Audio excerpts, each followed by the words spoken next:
నితిన్ కి ఒక్క హిట్ పడిందంటే చాలు ఆ వెంటే వరుస ఫ్లాపులు.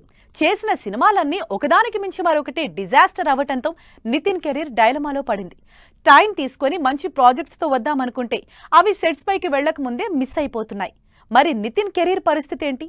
తన సినిమాలను దక్కించుకున్న హీరోలెవరు? నితిన్ ప్రజెంట్ ఇండస్ట్రీలో బ్యాడ్ టైం ఫేస్ చేస్తోన్న హీరో.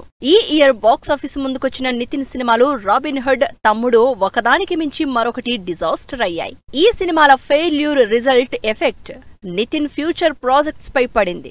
తనతో సినిమాలు చేసేందుకు ముందుగా కమిట్ అయిన డైరెక్టర్స్ ఒక్కొక్కరిగా హ్యాండ్ ఇచ్చేందుకు రెడీ అవుతున్నారనే న్యూస్ వైరల్ అవుతోంది. నితిన్ చేయాల్సిన ఈ ప్రాజెక్ట్స్ లోకి యంగ్ హీరోలు వచ్చి చేరుతున్నారు. దీంతో నితిన్ కెరియర్ పై డైలమా క్రియేట్ అవుతోంది.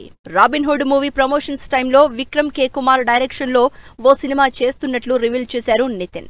పాన్ ఇండియా ప్రాజెక్ట్ గా ఈ సినిమా ఉంటుంది అన్నారు.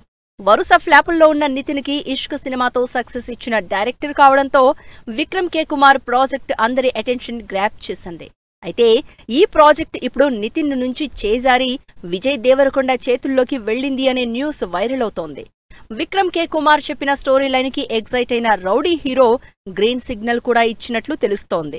వరుసగా పాన్ ఇండియా ప్రాజెక్ట్స్ చేస్తోన్న విజయ్ దేవరకొండ రీసెంట్ గా రౌడీ జనార్దన సినిమాని పట్టాలెక్కించారు. విక్రమ్ కే కుమార్ ప్రాజెక్ట్ మాత్రమే కాదు, బలగం ఫేమ్ వేణు డైరెక్షన్ లో అనౌన్స్ అయిన ఎల్లమ్మ సినిమా కూడా నితిన్ చేతిలో నుంచి మిస్ అయినట్లు తెలుస్తోంది.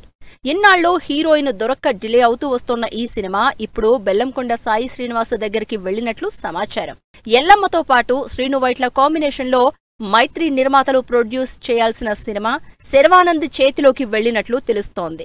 ఇలా తాను చేయాల్సిన సినిమాలు అన్నీ ఒక్కొక్కటిగా వేరే హీరోల చేతిలోకి వెళ్లిపోతూ ఉండడంతో నితిన్ కెరియర్ క్వశ్చన్ మార్క్ అయిపోయింది. మరి ఈ బ్యాడ్ సిచ్యువేషన్ నుంచి నితిన్ ఎప్పుడు బయటపడతారో వెయిట్ అండ్ సీ.